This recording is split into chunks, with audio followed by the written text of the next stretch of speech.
परम आदरणीय सत्कार जो प्रासंगिक जी प्यार से बोलिए। उस हॉलन का थोड़ा साउंड बढ़ा दीजिए। सारा हॉलन के लाइन का तो इसका साउंड बढ़ा दीजिए। सत्संग जी आज पृथ्वी में आप संतों महात्माओं के दर्शन करने और आपके हृदय के दर्शन करने का जो सुअवसर मिला है, ये दास की खुशकिस्मती। बहुत अहोभाग्य होते हैं, बहुत किस्मत पर प्रभु दयालु हो जाते हैं तो संतों महात्माओं के दर्शन होते हैं और उससे भी विशेष कृपा हो जाए तो प्रभु के दर्शन भी होते हैं।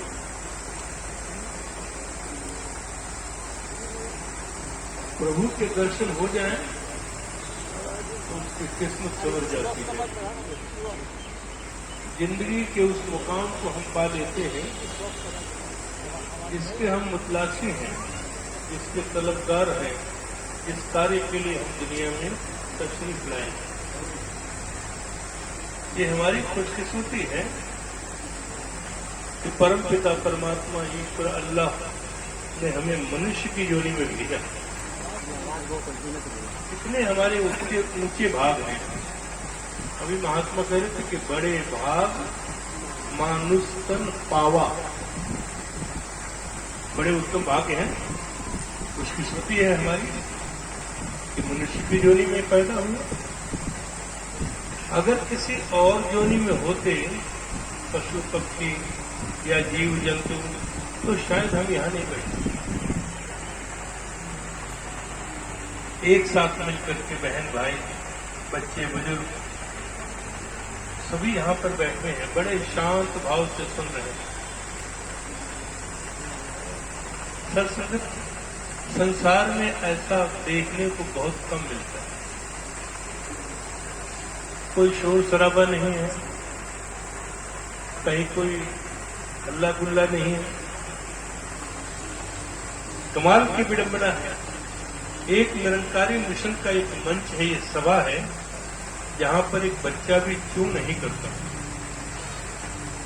और सबसे बड़ी बात है जो तहजीब की जिसको कहते हैं ना, यहाँ छोटे छोटे बच्चों को लोग लेकर के आते हैं। उनको बचपन से ही ये सिखलाई जाती है कि कैसे बुजुर्गों को, संतों महात्माओं को कैसे नमस्कार करनी पड़ती है, करना चाहिए। बहुत सारी जगह पर जाने का मौका मिलता है। घर में कोई मेहमान आ जाए तो बच्चों को कहते हैं बेटा अंकल जी को नमस्ते करो, नहीं जबरदस्ती तो गर्दन झुका कर नमस्कार करते हैं, वो अकड़ जाता है। क्योंकि वो संस्कार बचपन से माँ बाप ने उनको दिया नहीं। वो खुद ऐसी महफिल में नहीं गए, ऐसी सभा में नहीं गए जहां पर उनको नमस्कार करना सिखाया जाता है। ये वो निरंकारी मिशन का मंच है जहां पर बच्चों तक को भी नमस्कार करने की प्रक्रिया सिखाई जाती है कि किस तरह से बड़ों को नमस्कार करना चाहिए। बचपन से अगर इस तरह के संस्कार पड़ जाएं तो आगे चल करके वो एक बहुत बड़ा आदर्श, बहुत बड़ा प्रतिष्ठित और दुनिया का कल्याण करने वाला इंसान बन जाता है। आज निरंकारी बाबा जी ने हमारे ऊपर एक बहुत बड़ा एहसान किया। इस एहसान का हम बदला नहीं चुका सकते। बहुत बड़ा एहसान किया। जिस कार्य के लिए हम दुनिया में आए थे, मानव योनि में, इंसानी जामे में, बाबा जी ने उसको बड़े सहज में काम कर दिया। वरना हम कितने तपस्या, समाधि, दान, पुण्य, योग, अध्यास, बहुत कुछ करना पड़ता है। इसलिए लोग करते हैं, अभी भी कर रहे हैं। करना चाहिए, कोई बुरी बात नहीं है। जरूर कहें, मंदिर में जाएं, मस्जिद में जाएं, गुरुद्वारे में जाएं, चर्च में जाएं, जरूर जाएं। धर्म स्थान है, अच्छी जगह है जहां जाकर के मन को थोड़ा सुकून मिलता है, मन की अवस्था थोड़ी बदल जाती है। जाना कोई बुरी बात नहीं, लेकिन किस कार्य के लिए वहां जा रहे हैं? अगर मंदिर में जा रहे हैं तो किस लिए जा रहे हैं? मस्जिद में जा रहे हैं तो किस लिए जा रहे हैं? गुरुद्वारे और चर्च में जा रहे हैं तो किस लिए जा रहे हैं? किस मकसद से जा रहे हैं? कभी हमने इसके बारे में सोचा? सिर्फ इसलिए ये भगवान मेरा 3 मंजिला मकान बन जाए, मैं इतने रुपए का प्रसाद चढ़ाऊंगा। हे भगवान कृपा करना मेरा कारोबार बढ़िया हो जाए, मैं इतने रुपए का प्रसाद चढ़ाऊंगा। यानी कि सुर नर मुनि सबके हरीति और स्वार्थ लाभ करे सब प्रीति। जितने भी लोग हैं प्रभु के दरबार में इसलिए जाते हैं कि वहां जाकर के परमपिता परमात्मा की आराधना करेंगे, उपासना करेंगे, बंदगी करेंगे, इबादत करेंगे, तो शायद मेरा कुछ काम बन जाए।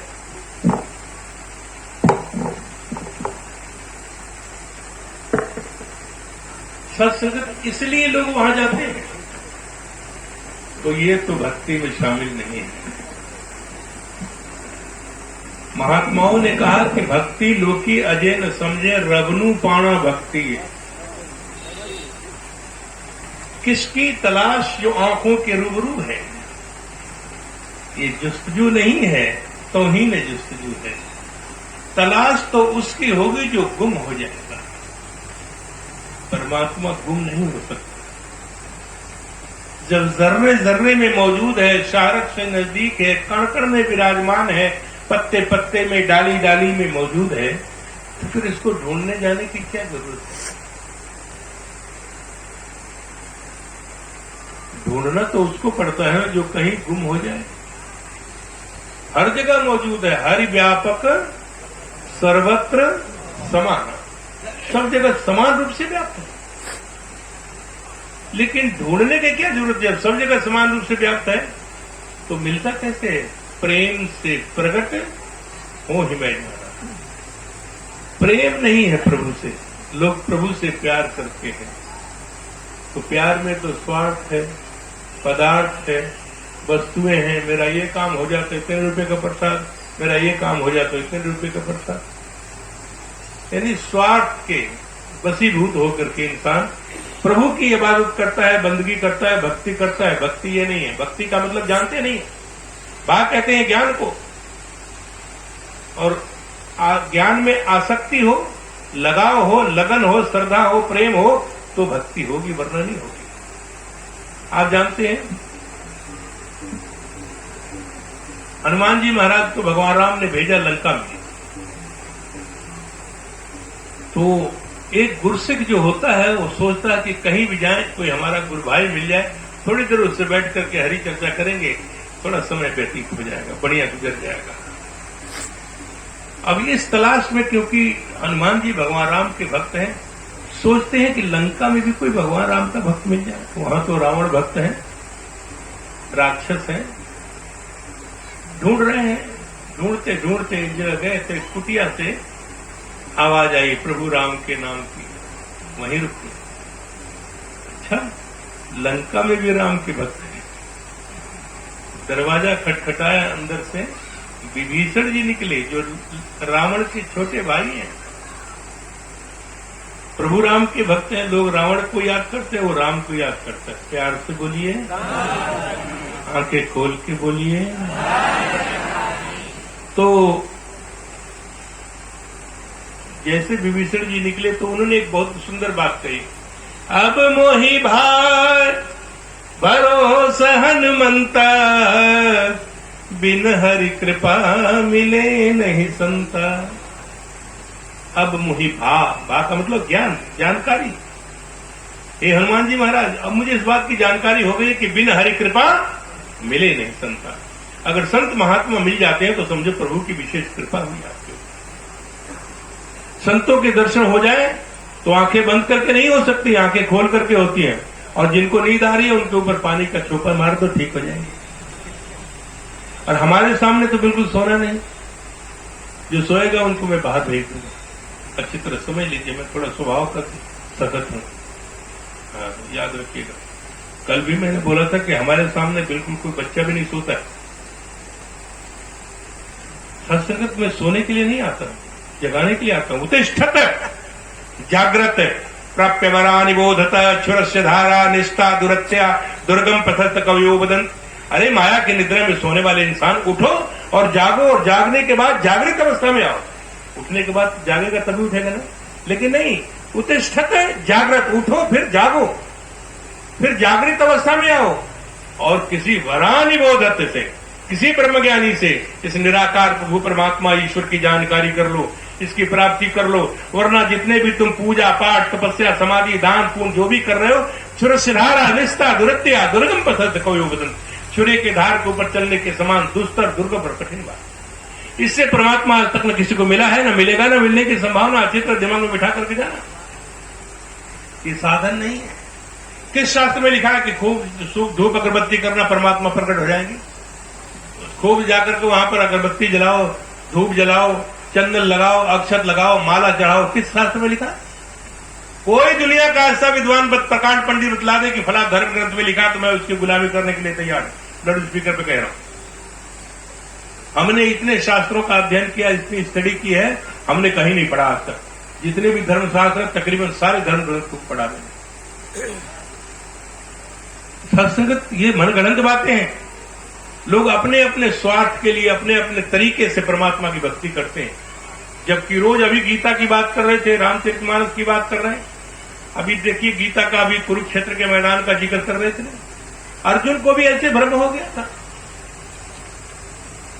हे अर्जुन, तू ये 5 तत्व का पुतला देख रहा है, वो नहीं हूं मैं। ये देख मेरा विराट स्वरूप, लेकिन आंखों से नहीं देख सकते।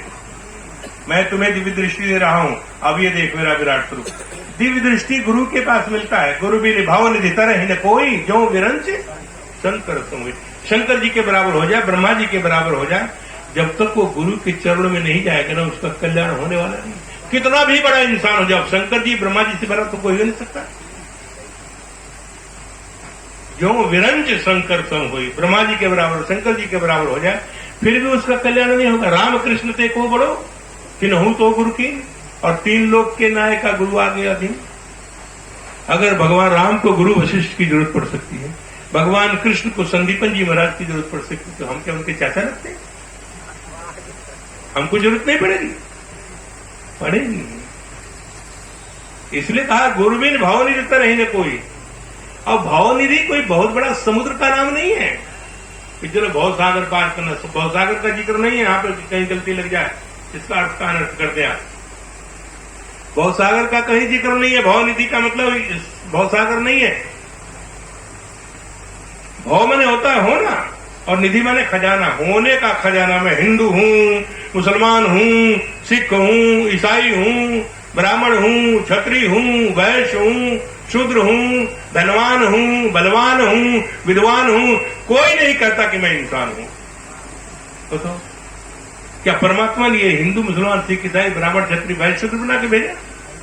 किस धर्म ग्रंथ में लिखा? कोई बतला दे। मैं तो जो बात करता हूं बिल्कुल एथेंटिक शास्त्र युक्त बात करूंगा। किसी धर्म ग्रंथ में लिखा? मनगढ़ंत बातें। ये सब समाज ने दिया है। ये हिंदू मुसलमान सिख ईसाई जातियों के नाम बिल्कुल नहीं है, और किसी धर्म ग्रंथ में नहीं लिखा। हिंदू का मतलब जानते क्या था? हिंदू का मतलब हीनम दूषित हिंदू। जो हीन भावनाओं को दूषित समझ करके त्याग दे, उसे हिंदू कहते हैं। हिंदू किसी जाति का नाम नहीं है, किसी समाज का नाम नहीं है। हीनम दूषित हिंदू धर्म ग्रंथ कहते हैं। मैं नहीं कह रहा हूं, शास्त्र में लिखा। जो हीन भावनाओं को दूषित यानी खराब समझ करके त्याग दे, परिष्करण कर दे, परित्याग कर दे, उसे हिंदू कहते हैं। हमारे अंदर तो दुनिया भर का कचरा है, छोटा है, बड़ा है, अमीर है, गरीब है, उस जाति का, उस बिरादरी का, उस गोत्र का, उस खानदान का। कहां लिखा है गोत्र खानदान? कौन से शास्त्र में लिखा? किस धर्म ग्रंथ में लिखा है इंसान का गोत्र भी होता है? किस शास्त्र में लिखा है? कोई दुनिया का विद्वान बतला दे। मैं तो इतनी जोर से बोल रहा हूं, इसका मतलब समझ सकते हैं ना कि मैं क्यों बोल रहा हूं। मेरी स्टडी है इतनी, इसलिए बोल रहा हूं। कोई चैलेंज नहीं कर सकता। मुसलमान किसी जाति का नाम नहीं है। कुरान पाक में 30 सिपारे हैं, उसी परिवार से होंगे। कहीं नहीं लिखा उसमें मुसलमान। मुस्लिम शब्द का इस्तेमाल है, और मुस्लिम का मतलब होता है ताबेदार, हुक्म की तामील करने वाला, जो अल्लाह और रसूल के हुक्म की तामील करता है। और अल्लाह और रसूल का हुक्म क्या है? अर्रहमान हो फसिल्लिही भी खबीरन। ऐ इंसान, जिस अल्लाह की तुम बंदगी करते हो तो किसी अल्लाह के खबर रखने वाले से पूछ लो। हमने पूछा, कुरान कहता है, पूछा हमने किसी से? अल्लाह की खबर रखने वाले को पूछा? ढूंढा ही नहीं, किसी से मिले ही नहीं कि अल्लाह कैसे मिल सकता है, परमात्मा कैसे मिल सकता है, उसके दीदार कैसे हो सकते हैं, नहीं सोचा। फिर किस बात से अल्लाह के ताबेदार हो, तुम की तामील करते हो? कहां कर रहे हो? ये जानने के लायक है, जाना जा सकता है। या अय्यो हल लदीना आमनु तकुल्लाहु वक्तबू वली वसीलते, कोई वसीला ढूंढ लो। भगवान कृष्ण भी गीता में यही बात कही, 4 अध्याय के 34वें श्लोक में, तद्विद्धि प्रणिपाते परिप्रश्नेन सेवया उपदेक्षन्ति ते ज्ञानम ज्ञानिनः तत्व दर्शिन। किसी मेरे तत्व ज्ञानी ब्रह्मज्ञानी संत महात्मा के श्री चरण में जाओ और प्रणिपात होकर के, यानी साष्टांग दंडवत करो, डंडे के समान लेट करके नमस्कार करो। यही तरीका है, यही भगवान कृष्ण गीता में 4 अध्याय के 34वें श्लोक में बतलाया कि तद्विद्धि, यही तरीका है। प्रणिपातेन, परिपात हो जाओ, दंडवत प्रणाम करो, लेट के नमस्कार करो। परिप्रश्नेन सेवया, सेवा करके आत्मभाव से, उससे जानने की इच्छा से उसे प्रेम पूर्वक प्रश्न करो कि महात्मन मेरे बारे में बतलाओ, मैं कौन हूं और कहां से आया हूं। जब मैं नश्वर शरीर छोड़ूंगा तो मैं कहां जाऊंगा? मेरे उस निज घर का पता बतला दीजिए।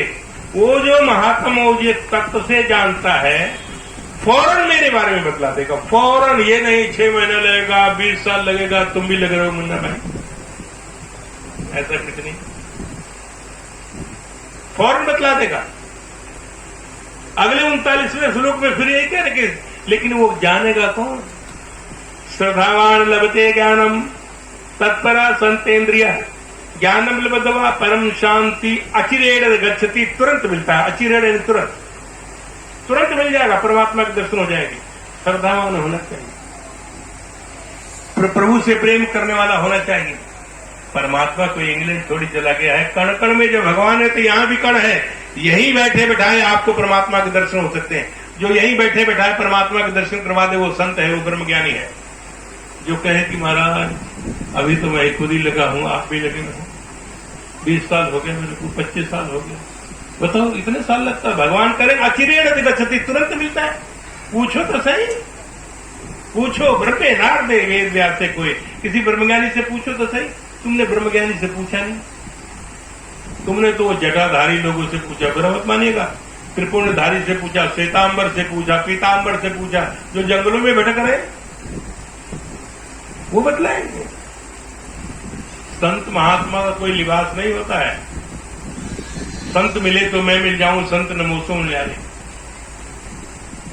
हर जगह जहां महात्मा मेरी बात कर रहे हैं, मेरी चर्चा कर रहे हैं, उनसे पूछो, वो फौरन इसके बारे में बतला देंगे, देर नहीं लगाते हैं, तुरंत बतला देते हैं।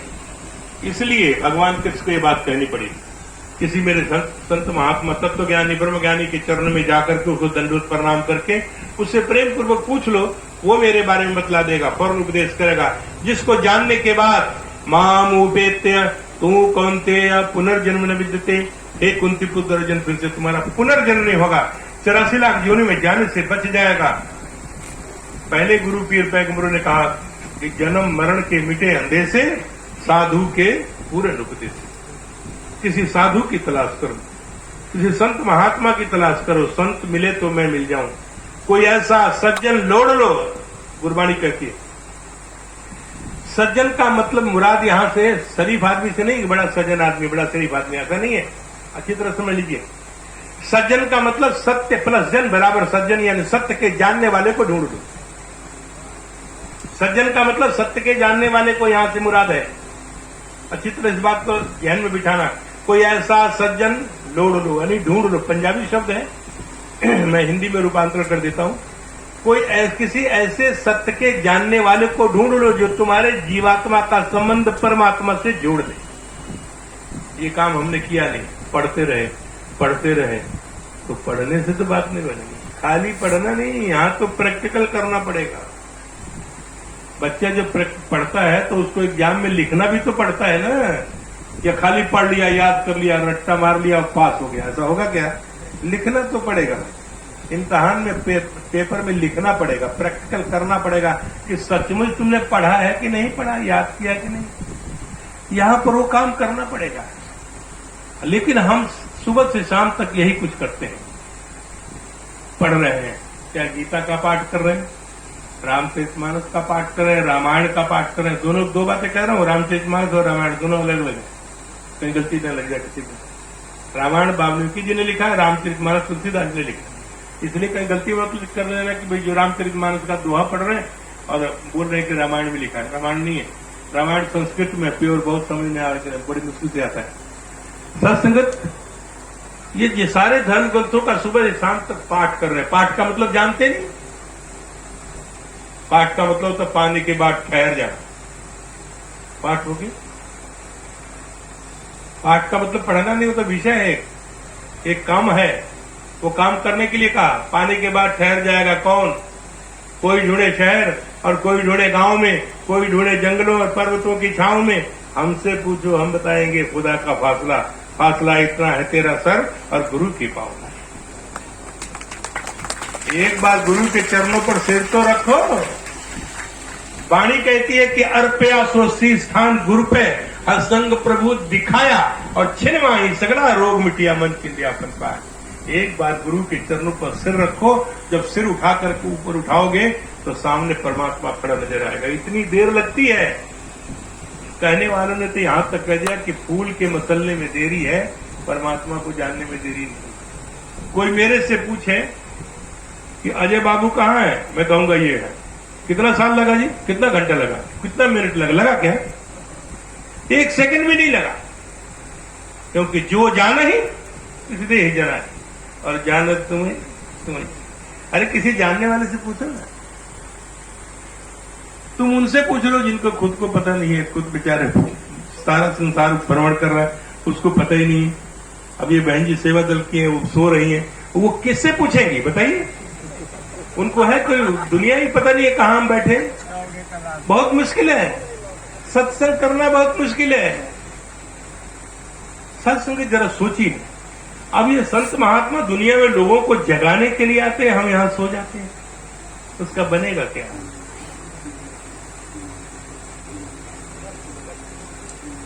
और हम रोज पढ़ते हैं, नैनन संत तरस नहीं देखा, और लोचन मोर पंख करी लेखा। अगर आंखों से संतों महात्माओं के परमात्मा के दर्शन नहीं किया तो तुम्हारे चेहरे पर जो आंखें हैं वो ठीक उसी तरह से जिस तरह मोर के पंख के ऊपर बना होता है, ना वो देख रहा है ना तुम देख रहे हो। इसलिए आओ, जिन्हें हरिकथा सुनी नहीं काना, और श्रवण रंग अहि भवन समाना। समझ गए ना? जिन्होंने कानों से अपने प्रभु की चर्चा नहीं सुनी है, उनके सांप के जो सुराख है ना, छेद, सांप के बिल के समान उसमें सांप रहते हैं। अब मैं क्या कर सकता हूँ? तुलसीदास जी ने लिख दिया, मैं तो सिर्फ सुना सकता हूँ। ये नहीं करे राम गुणगाना, जिया सो दादुर जिया समाना। जो अपनी जुबान से परमात्मा का नाम नहीं लेता, धन्यकार नहीं बोलता ना, उसकी जुबान मेढक के जुबान के समान है। वो बरसात में जैसे मेढक टर बोलते हैं, जो कुछ बोलता है मेढक की तरह बोल रहा है। अब बोलो, अब धन्यकार मत बोलो, तुम्हारी जुबान जो है मेढक की जुबान के समान है। तुलसीदास जी कह रहे हैं, मैं नहीं कह रहा हूं, मुझे मत पकड़। प्यार से बोलिए, आप तो डर के मेरे बोलेंगे। धन्यकार नहीं करेंगे, जुबान परमात्मा ये नहीं करें राम गुणगाना, जियसु दादुर जिय समाना। ये रामचरितमानस में लिखा है, तो वो मेढक की जुबान के समान जुबान है जो परमात्मा का नाम ही नहीं लेता। तुलसीदास जी कहते राम नाम मन दीप धर जी हदे हरि द्वार, तुलसी अंदर बाहरी जो चाह दिया। परमात्मा के नाम को द्वार रूपी दहलीज पर रख लो, अंदर भी उजाला होगा, बाहर भी उजाला होगा। इसलिए प्रभु का काम जो है, प्रभु का नाम लेना जरूरी है, प्रभु के संतों के दर्शन करना जरूरी है। इसलिए सत्संग के समागम का आयोजन किया जाता है। संत महात्मा जहां बैठे हैं ना, भगवान किस कहने कि ना हम प्रकाशा सर्व संयोग माया समावृता मूढ़ बिना जानाति लोको माम तुमप्य। मैं अपनी योग माया से छिपा रहता हूं। जहां पर मैं किसी के समक्ष प्रत्यक्ष नहीं होता हूं, अर्थात मैं हर समय हर जगह मौजूद होता हूं। जहां मेरे भक्त मेरी चर्चा करते हैं मैं वही होता हूं। जहां प्रभु की चर्चा होती है भगवान वही होते हैं, और हम भगवान के दर्शन नहीं करना चाहते। क्या बनेगा उसका कल्याण कैसे होगा? मैं तो यही होता हूं, यहीं से प्रकट हो जाता हूं। जब कण में भगवान है, जहां भक्त भक्ति कर रहे हैं वहां तो मौजूद होना ही है। परमात्मा वही होता है, कहीं परमात्मा का जन्म मरण नहीं होता है। मूढ़े बिना जानाति लोको माम जमभ्यम। लोग पुकारते आजा रामा आजा, क्या मर गए? जो बुला रहे हो, वो कह रहे कि मैं तो वो मूर्ख है जो मुझे जैसे जन्म रहते नासी स्वरूप को जमने और मरने वाला समझते। मैं तो जन्म मरण से रहित हूं, न मेरा जन्म होता है न मरण होता है। भगवान किसका खुद का फैसला है। न जायते म्रियते वा कदाचिन्नायम बुतवा भविता वा न भूयः अजो नित्य शास्तोयम पुराणो न हन्यते हन्यमाने शरीरे। न जायते न मृत, न मैं जन्मता हूं न मरता हूं। मैं शाश्वत हूं, सनातन हूं, पुरातन हूं, अजर हूं, अमर हूं, अनंत हूं, अखंड हूं, बेशुमार हूं, बेपरवाह हूं, निशंक हूं, निशोच हूं, निश्चिंत हूं, निराकार। मैं जन्म मरता नहीं। मैं तो कपड़े बदल देता हूं, रूप बदल देता हूं। वाह सांस जीर्णानि यथा विहाय नवानि ग्रहणाति नरो पराणी तथा शरीरान विहाय जीर्णानि अन्यानि संन्याति नवानि देहि। जिस तरह इंसान पुराने वस्त्रों को त्याग करके नए वस्त्र धारण करता है ना, हे अर्जुन, मैं पुराने शरीर को छोड़ देता हूं, नए शरीर में प्रवेश कर जाता हूं, यही होता हूं, यहीं से प्रकट हो जाता हूं। संभवामी जुगे जुगे, संभव हो जाए, प्रकट हो जाए। आज भी मौजूद है। जिसको परमपिता परमात्मा ईश्वर के दर्शन करना, जरूर करके जाना। अगर सुन के चले जाएंगे, ये काम नहीं करेंगे तो रात का कोई 1 सेकंड का भरोसा नहीं है। 1 सेकंड का भरोसा नहीं है। आपको जवाब देना भारी पड़ेगा परमात्मा के दरबार में जाएंगे तो, कि तुम्हारे कानों तक किसी ने मेरी आवाज पहुंचाई। आप इनकार नहीं कर सकते आपका है। ये 70 करोड़ जो रोम है ना, वो आपको गवाही देंगे। 3.5 करोड़ रोम ये गवाही देंगे कि हाँ ये वहीं बैठा था, सुना था लेकिन गया नहीं। हम तो बच जाएंगे, आप बच जाएंगे। बुरा मत मानना, मैं सही कह रहा हूं। रोम रोम गवाही देता वहां पर। चतुर शिरोमणि ते जगमाही ये मन लाग सुजतन कराही। अकलमंद सियाना इंसान वही है जो फौरन इसको जानने का उपाय करता है। इसी काम के लिए हम आए हैं। बड़े भाग मानुष तन पाओ, सुर दुर्लभ देवताओं को दुर्लभ है। बड़े बड़े देवी देवता लोग हजारों साल की उम्र देवलोक में काट रहे हैं, और वो कह रहे हैं प्रभु कृपा करो, देवलोक से मृतलोक में मनुष्य की जोनी में भेज दो। क्यों भेज दो? क्योंकि साधन धाम मोक्ष के द्वारा। मुक्ति चाहिए तो मनुष्य का तन एक जरिया है, एक साधन है। इसी जोनी में संभव हो सकता है, वरना नहीं हो सकता। 84 लाख जोनियां तो ही है, तमाम देखने को मिलती है हमें। कौन आदमी चाहेगा इतना बढ़िया मकान में रहने वाला, कच्चा वस्त्र पहनने वाला, काजू बादाम किशमिश आम संतरा खाने वाला? वो कहेगा कि मैं नाली में चला जाऊं या जंगल में रहूं? कोई नहीं चाहेगा। हर आदमी चाहता कि आऊं तो फिर मनुष्य जोनी में आऊं, नहीं तो ना आऊं, मुक्त हो जाऊं। उसके लिए कई तरीका है कि जब चेते जबहु भला मोह नींद सो जाओ। अभी भी समय है, कुछ नहीं बिगड़ा। अभी भी जागृत अवस्था में आ जाइए और इस परम पिता परमात्मा ईश्वर को जान लीजिए, पहचान लीजिए, जिस काम के लिए दुनिया में आए हैं। अगर ये आपने काम कर लिया तो समझ लीजिए कि बाकी कुछ करना बाकी रहेगा। कोई धूप अगरबत्ती नहीं, कोई चंदन नहीं, कोई पूजा नहीं, कोई पाठ नहीं। पाठ का मतलब पाने के बाद ठहर जाना, भाग दौड़ खत्म। बहुत ढूंढते रहे परमात्मा को, अब मिल गया, अब भाग दौड़ नहीं है, पाठ हो गया, पाने के बाद ठहर गया, अब जाने की जरूरत नहीं है। अब उसकी पूजा हो गई। पूजा का मतलब धूप अगरबत्ती करना नहीं। मेरे पास में एक बाल्टी पानी होना चाहिए कि जो लोग सोए उनके ऊपर गिरा, यहीं से। ठीक है ना? क्या करें महाराज? ये एक महात्मा ने कहा, बाबा जी से पूछा कि बाबा जी जब भी आप जब ये क्या नाम है, ये क्या बोलते, जो चित्रहार चलता है ना, गाना बजाना होता है, तो बड़ा सब लोग जागते रहते हैं, बड़े खुश रहते हैं। जब आप समाचार सुनाने लगते हैं ना, तो नींद आती है। सत्संगति फूलों की सेज है सत्संग। अभी यहाँ अमिताभ बच्चन आ जाए, हेमा मालिनी आ जाए और ऑर्केस्ट्रा बजे, आंखें फाड़ फाड़ के देखे, बढ़िया देखने के। और यहाँ कोई संत महात्मा विचार करें, ले तेरा वाला हो जाए। फूलों की सेज है, नींद आती है, इसमें दो राय नहीं है। वो ऑर्केस्ट्रा कांटों की सेज है। अब सुन लीजिए, मैं आपको मजबूर कर दिया, आपने क्या करें। भगवान राम को वनवास हो गया, तो जितने पूर्वासी से थे वो कहने लगे कि भगवान प्रभु आप जा रहे हैं जंगल में 14 वर्ष के लिए, हमारा क्या बनेगा, कल टपक जाए। हम भी आपके साथ ही चलेंगे, कम से कम आपके साथ ही और रहेंगे, चाहे बच्चे बुजुर्ग माई भाई सब चल पड़े, सब चल पड़े। अब भगवान किसको किसको मना करें, भाई मेरे को अकेले कहा गया है, आप लोगों को तो कहा नहीं। अब फिर आ जाएंगे 14 वर्ष की तो बात करें ना, महाराज 14 वर्ष किसने देखा, हम भी करेंगे। अब सब चल पड़े, सारा पूरा पूर्ववासी चल पड़े। जब यमुना के किनारे गए तो कहने लगे, भगवान ने कहा कि देखिए भाई अब रात हो गई है और आगे जंगली रास्ता है, तो जाना ठीक नहीं है, हम रात को यहीं विश्राम करते हैं, सुबह चलेंगे। कहने हाँ ठीक है ठीक है। सब लोग वहीं रात को सो गए। भगवान राम ने सुमंत जी को बोला, सुमंत जी जब ये लोग सो जाए ना तो चुपके से ना रथ को निकालना और हमको जमुना पार करा के आगे छोड़ करके आ जाना। चलो, अब सब लोग सो गए हैं, रात आधी हुई। आधी रात को सुमंत जी ने अपना रथ निकाला धीरे से, भगवान राम लक्ष्मण और सीता तीनों सवार हुए, जमुना पार करा करके चले गए। वो आगे चले गए, आगे से आगे चले गए, वो चलते रहे, चले गए।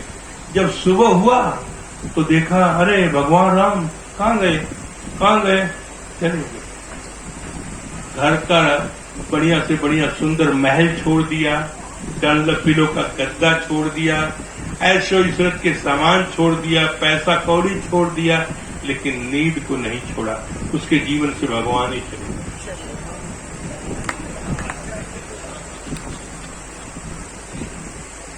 सब कुछ घर से छोड़ के आए हैं ना, नींद को साथ में ले आए, कितना मुश्किल है। तो भगवान कैसे आपके जीवन में आए। अब ये बात तो ऑथेंटिक है ना, तो प्रमुख रामचरित मानस में है। हम जो बात करते हैं ऑथेंटिक करते हैं, कहानी नहीं सुनाते, यही हमारी खासियत है। इसलिए अगर जीवन से भगवान को ले जाना है, छोड़ देना है, तो सो जाइए। जिनको परमात्मा के दर्शन करना है वो जागृत अवस्था में रहना, जरूर करके जाना। इसी काम के लिए समागम रखा गया है। ये दुनिया में जितने भी आज निरंकारी बाबा यही कार्य कर रहे हैं, इससे पता लगता है कि जितने भी दुनिया में भाई बहन है सब हमारे ही परिवार के सदस्य है। एक पिता एक के हम बारक, ये बात चिरताक हो जाती है। हम सब परम पिता परमात्मा की संतान है। परम पिता परमात्मा सब तेरी संतान, सब परमात्मा की तो संतान है ना, सबको परमात्मा ने पैदा किया ना। बोली हाँ या ना, जोर से बोलो ना। तो हम सब एक ही परिवार के सदस्य हो गए कि नहीं, क्योंकि सबका बाप एक है। साईं बाबा कहते हैं सबका मालिक एक, वो भी तो यही बात कर रहे। सब गुरु पीर पैगंबर एक ही बात करते हैं, कोई अलग नहीं कहते। सिर्फ भाषाओं का फर्क, कोई अरबी में बोला, कोई हिंदी में बोला, कोई संस्कृत में बोला, कोई पंजाबी में बोला, लेकिन गुरु पीर पैगंबर सबके साझे आते हैं। और जब ये पता लग जाए कि हम सबका परमपिता परमात्मा एक है, हम सबका बाप एक है, तो फिर वो आपस में प्यार करते हैं, नफरत नहीं करते, लड़ाई झगड़ा नहीं करते। मानवता की बात आप सुन रहे थे कि प्यार ही, बस प्यार ही करते जाना है। तो प्यार करने के लिए तो अल्लाह ताला ने भी फरमाया था कुरान पाक में, है दुनिया के इंसानों, ये कुरान पाक में लिखा है, अच्छी तरह समझ लीजिए। उसमें मुसलमानों ने लिखा है, दुनिया के इंसानों, क्योंकि सबको अल्लाह ताला ने इंसान पैदा किया। हिंदू मुसलमान सिख ईसाई नहीं पैदा किया। ये तो समाज ने हमारी पहचान के लिए एक नाम रख दिया। ये जातियों के नाम है नहीं, किसी धर्म ग्रंथ में नहीं लिखा। ब्राह्मण भी किसी जाति का नाम नहीं। लोग कहते हैं ब्राह्मण तो बड़ा ऊंची कुल का पैदा हुआ, मैं तो पक्का ब्राह्मण हूं, नाम अब्दुल गफ्फार का है, ब्राह्मण हूं मैं। अब कैसे हूं मैं बताता हूं। ब्राह्मण किसी जाति का नाम नहीं। जनेऊ पहनने से ब्राह्मण नहीं होता, अच्छी तरह समझ लीजिए। जनेऊ में तो उनको पता नहीं कितने धागे होते हैं, क्यों होते हैं, और दाहिने कान में क्यों लगाते हैं, बाएं में क्यों नहीं लगाते, पता ही नहीं है उनको। बस 8 साल के बाद संस्कार हो गए, छुट्टी, उनको पता नहीं है उसका बैकग्राउंड क्या है।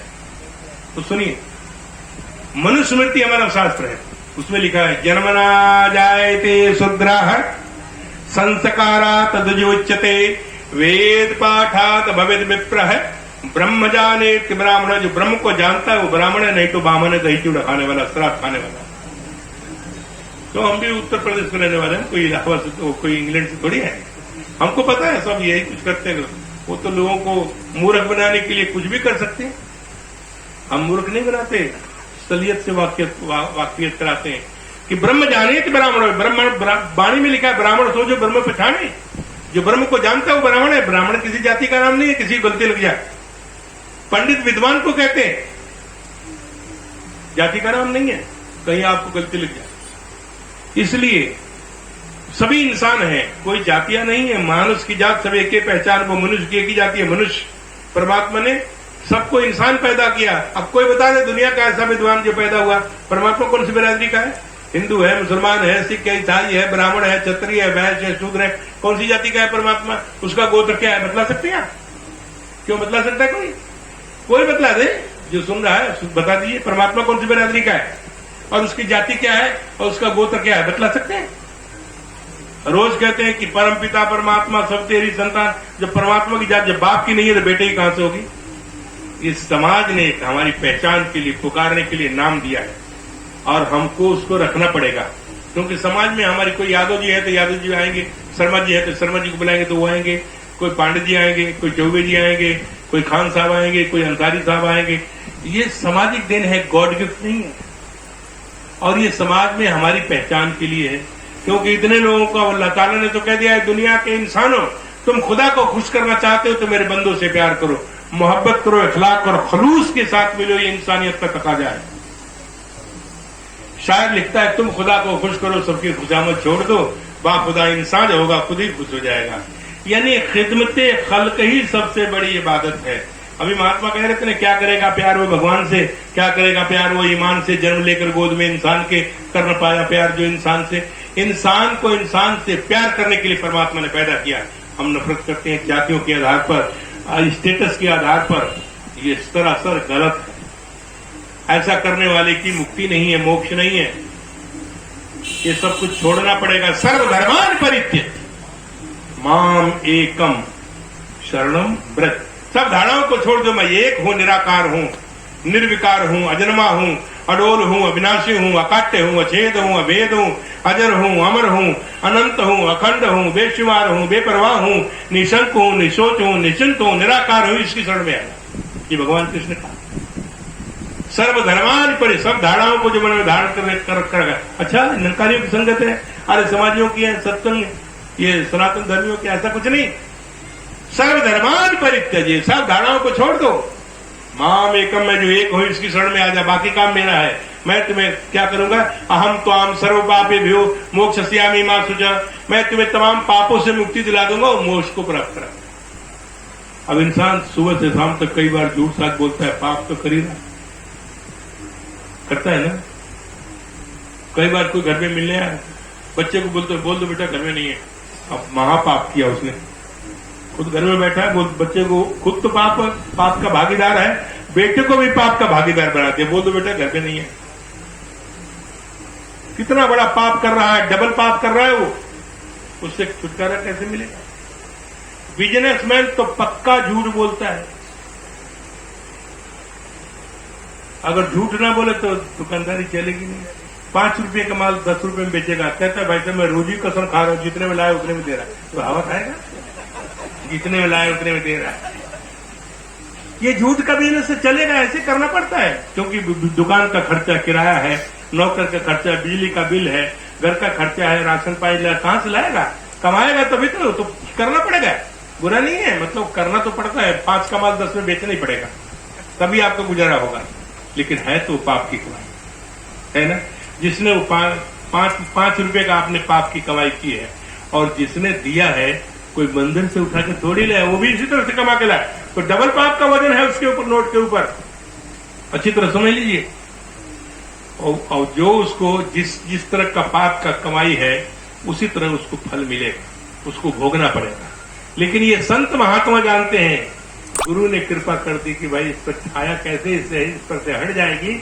उसके उन्होंने कहा कि तुम गुरु के चरणों में यहां नमस्कार कर दो। जब ये नमस्कार करते हैं उस कमाई में से, तो गुरु क्या करता है, जो बाकी का जो बैलेंस है ना, उस पर से पाप की छाया को हटा देता है, वो सुरखुर हो जाते हैं, फिर वो आराम से इस्तेमाल करो, इनको कोई दुख तकलीफ नहीं होता है। नहीं तो heart attack, blood pressure, cancer, TV, psoriasis, migraine, ये सब बीमारियां कहां से लगती है? इंग्लैंड से आई है, अमेरिका से आया, कहां से आया? ये कहीं से नहीं है, हमने खुद ही इकट्ठा किया है। तो हम किसी गुरु पीर पैगंबर के संत महात्माओं के चरणों में नमस्कार करते नहीं, उनकी सेवा करते नहीं? अरे उनके अंदर तो गुरु की कृपा है, वो तो ऐसी उनके पास ये ताकत है कि वो उसकी छाया को हटा देंगे। ये नमस्कार गीतकार लोग क्या करते हैं, गीत बोलते हैं, इनाम आता है ना तो गुरु के चरणों में ले आते हैं, उसको हाथ लगा दो महाराज, इस पर जो छाया है उसको हटा दो।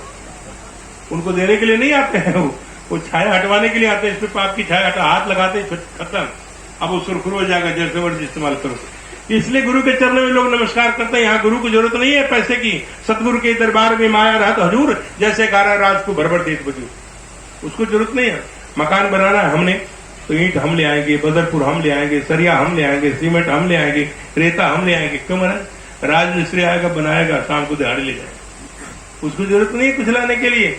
हमने मकान बनाना है, इसलिए हमको लाना पड़ेगा। हमने अगर सुखी होना है तो गुरु के चरणों में नमस्कार करना पड़ेगा। और एक बात और, अगर ये अभी धान का सीजन है ना, धान की रुपाई चल रही, क्या देखो, धान की रुपाई, अगर सड़ा हुआ धान खेत में रोप देंगे तो जमेगा, गेहूं सड़ा हुआ खेत में बोएंगे तो उगेगा, पानी डालेंगे, खाद डालेगा और भी सड़ जाएगा, बेचारा उसका अस्तित्व खत्म। अगर कहीं हम गुरु के चरणों में चेपी लगा हुआ, रोता हुआ जाते,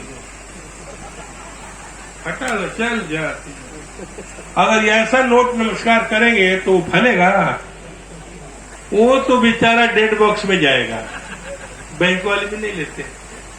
तो उसका तो कल्याण होगा नहीं जिसने वो नमस्कार किया है। जिस चेपी लगा हुआ और सड़ा हुआ नोट जिसने नमस्कार किया, बिल्कुल उसका कल्याण होगा नहीं। अच्छी तरह दिमाग में फीड करके जाना, जो बात करता हूं बिल्कुल क्लियर, वो कभी नमस्कार तुम्हारी स्वीकार नहीं होगी। अच्छी तरह समझ लीजिए, अगर किसी ने किया हो तो दोबारा अच्छा कड़क नोट नमस्कार करो। ताजा गेहूं बोओगे तो ताजा गेहूं उगेगा, सड़ा हुआ बोओगे तो और सड़ जाएगा। इसलिए भाई बड़ा सोच समझ कर करना नमस्कार, क्योंकि ये सब सिस्टम है, गुरु ने बताया है। इसलिए भाई इससे बचना, वरना नुकसान हो जाएगा। अब नुकसान नहीं बतलाऊंगा, ज्यादा टाइम हो जाएगा। बहुत खतरनाक खतरनाक नुकसान होते हैं अगर ऐसा करने से, झूठ बोलने से, एक दूसरे के साथ हेरा फेरी करने से बहुत खतरनाक नुकसान होता है। और उसको, उस नुकसान का सारी जिंदगी भरपाई नहीं कर सकता जब तक गुरु उसको माफ न कर दे। मेरे पास बहुत सारे शास्त्रों के प्रमाण हैं, कहीं आप सोचो कि हम ऐसे सुना रहे हैं, ऐसा नहीं है। मेरे पास प्रमाण है, शास्त्र प्रमाण, धर्म ग्रंथों में सारी बातें लिखी हैं। ऐसी ऐसी खतरनाक खतरनाक बीमारियां लग जाती है जिसका डॉक्टर कोई इलाज ही नहीं कर सकता, दुनिया में पैदा नहीं हुआ। इसलिए गुरु ने हमें ज्ञान देने के बाद 3 काम बोला। सत्संग में जरूर, सेवा जरूर करना, संतों महात्माओं के घर में बुलाओ, भरपूर सेवा करो, तन से, मन से और धन से। तीनों प्रकार की सेवाएं जरूरी, क्योंकि अवतार वाणी में बाबा अवतार सिंह ने लिखा, जो संतादी सेवा अंदर तन मन धन लगांदा है, मंदी मैल असल भी चपड़ी समझो दो ही जानदा है। ये बीज डालने पड़ते हैं, डालेंगे सुखी हो जाएंगे। ये सेवा करनी है। सत्संग में कहीं भी जाना हो, कितनी भी दूर हो, सत्संग में जरूर जाओ। संगत 20-20 किलोमीटर, 30-30 किलोमीटर दूर से लोग संगत में आते हैं। तो आप लोग भाग्यशाली हैं। मैं आपका सबका धन्यवाद करता हूं जो इतनी दूर दूर से संगत में आए हैं। बहुत खुशकिस्मत है कि आज ये सत्संग में बैठे हैं। आपके नजदीक कोई बीमारी नहीं आ सकती। राम कृपा ना सही सब रोगा, ज्यों यही भांति बने संजोगा।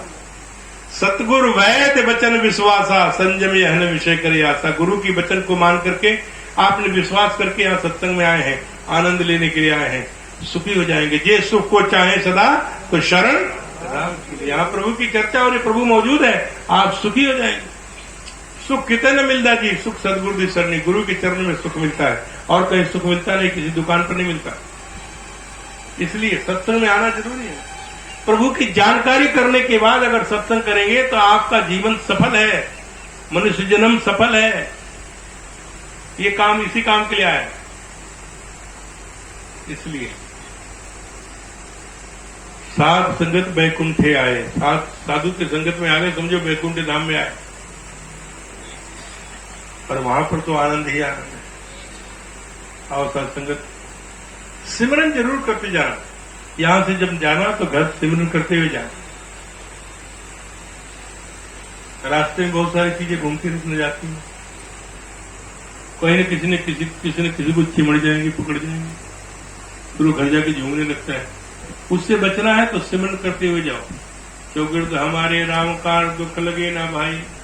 सिमरन करोगे तो चारों तरफ परमात्मा आपका पहरा देगा।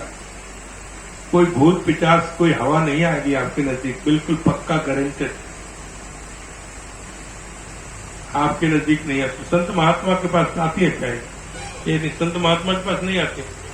जो गुरु से छल कपट करते हैं, संत महात्मा से छल कपट करते हैं, निंदा चुगली करते हैं, इधर की बात उधर, उधर की बात उधर, इधर की अदगोई बदगोई उधर बतियाते हैं, उधर की अदगोई बदगोई उधर बतियाते हैं। यकीन मानिए उन्हीं लोगों को भूत पिचास पकड़ते हैं, उन्हीं को बीमारियां लगती हैं, वही लोग बीमार पड़ते हैं। कोई न कोई खतरनाक बीमारी लग जाएगी उनको, फिर वो ठीक नहीं हो सकते, जोनियां बदल जाती है। कल भी सुनाया था, जहां निंदा चुगली करेंगे आप मनुष्य जोनी से किसी और जो शरीर छोड़ने के बाद दूसरी जोनी में जाना ही पड़ेगा, कोई बचाएगा नहीं। और उसमें जोनियां तो बताया था मैंने, कई कई जोनियां, मेढक की जोनी है, कौवे की जोनी है, चमगादड़ की जोनी है, उल्लू की जोनी है, ये सब जोनियां हैं, बड़ी अच्छी अच्छी जोनियां हैं, जाना चाहिए। क्यों चलेगा? बचना है इससे तो भाई। किसी की निंदा चुगली आज के बाद कसम खा करके जाना, आज के बाद इधर की बात उधर, उधर की बात अड़ोसी पड़ोसी दाएं बाएं किसी से करना है। किसी की निंदा नहीं करनी, किसी की चुगली नहीं करनी, किसी की बुराई नहीं करनी। ये काम आज के बाद बिल्कुल नहीं करना चाहिए बहनों से भाई। जो करेंगे समझिए उसका ज्ञान फिनिश, खत्म। वो 84 लाख जोनी में जाना पक्का, कोई नहीं बचा। इसलिए सत्संगत, मेरे पास घड़ी नहीं है, मेरे को टाइम नहीं का पता नहीं लगा। 2:15 हो गया, अब भोग तो पड़ना चाहिए ना। ये तो हरि अनंत, हरि कथा अनंता, कायम सुने बहुविध सब सुनता, ये तो चलता ही रहेगा, ये खत्म होने वाला नहीं। इसलिए सत्संगत समय का सदुपयोग करना ही चाहिए। जो समय का सदुपयोग करता है ना, वो सबसे सियाना इंसान है। इसलिए हम आपका ज्यादा समय नहीं लेंगे। आप लोग बहुत दूर दूर से, मैं तो दिल्ली तो ये रहा, वो 10 कदम पर दिल्ली है, वहीं से आया हूँ, ज्यादा दूर से नहीं आया। आप लोगों को दूर दूर जाना होगा, इसलिए आपका ध्यान रखते हुए मैं भोग विराम देता हूँ। एक ही अरदास करता हूँ सबके लिए, सर्वे भवन्तु सुखिनः, सर्वे सन्तु निरामया, सर्वे भद्राणि पश्यन्तु, मां कश्चित् दुःख भाग् भवेत्। सबका भला करो भगवान, सबका सब विधि हो कल्याण। प्यार से बोलिए। निरंकार।